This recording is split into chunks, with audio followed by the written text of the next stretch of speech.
Badhasaabka Gobolka Togdheer Maxamed Diiriye Xayd Daljir oo warbaahinta kula hadlay xafiiskiisa ayaa ka hadlay xaalad abaareed oo aad u daran oo ka taagan gobolka Togdheer. Badhasaabku waxa uu ka deeriyay biyo la'aan baan oo ka jirta deegaanada abaartu saameysay waxaana uu baaq u diray xukuumadda Soomaaliland, hay'adaha caalamiga ah iyo cid kasta oo gurmad ka geysan karta xaaladan abaareed ee aad u daran.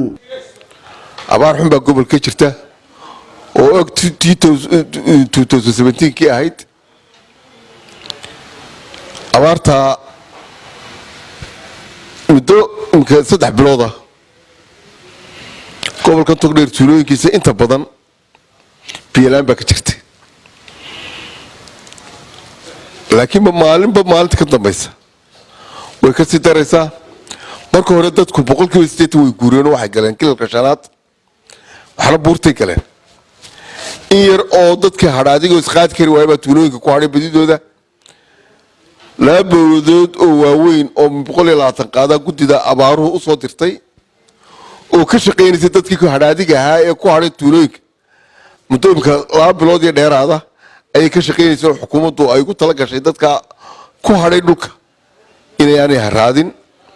iminka dhibta jirtay waxa weeyaan kii kilka shanaad qabtayna wuu soo guuray oo wuu yimi, kii buuraha ka dhaadhacay markii horena wuu soo noqday.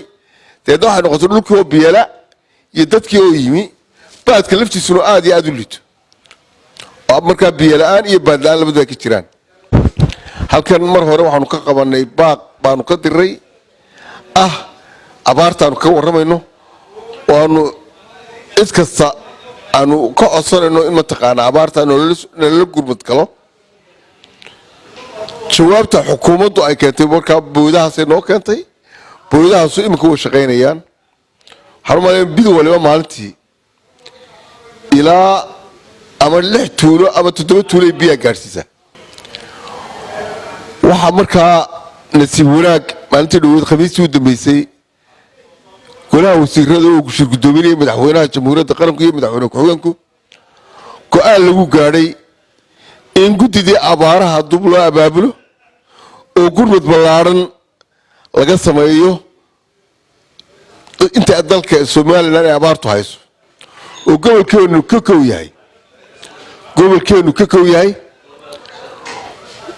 waxa markaa aanu bilaabaynaa iminka inaanu sameeyno gudidii heer gobol ee gudida abaaraha ayaanu iminka seenahay shirka Brito golaha istuwaasha gobolku ay ku yeelanayaan halkan go'aamada ka soo bixi doona inaanu ka sameeyno gudida abaaraha oo ganacsadii iyo culimaadiinkii iyo madaxdii dawladda isugu jirta inaanu magacawno si mataqaanaa gurmad kii xukuumaddu keenaysay ama hay'adaha caalamiga iyo kuwa mataqaan localkaba ah ama qurbo joogga gobolka Togdheer iyo Soomaaliland ba aanu kaga codsanayno in si 2017 ay u sameeyaan gurmad dadka ugu soo gaarsiiyaan gurmad degdeg dadka si loo soo gaaro gacantii ay wax ugu soo dhici lahayn ee aaminka ahayd inaanu ku magacawno marka halka oo mataqaanu marka tuulooyinka shalay waan baxay halkan waan ka baxay tuulooyin dhowr waan soo maray oo hawdka ninkan soo marun baa dhibtan arkay. Axmed Shaafi, Sahan TV,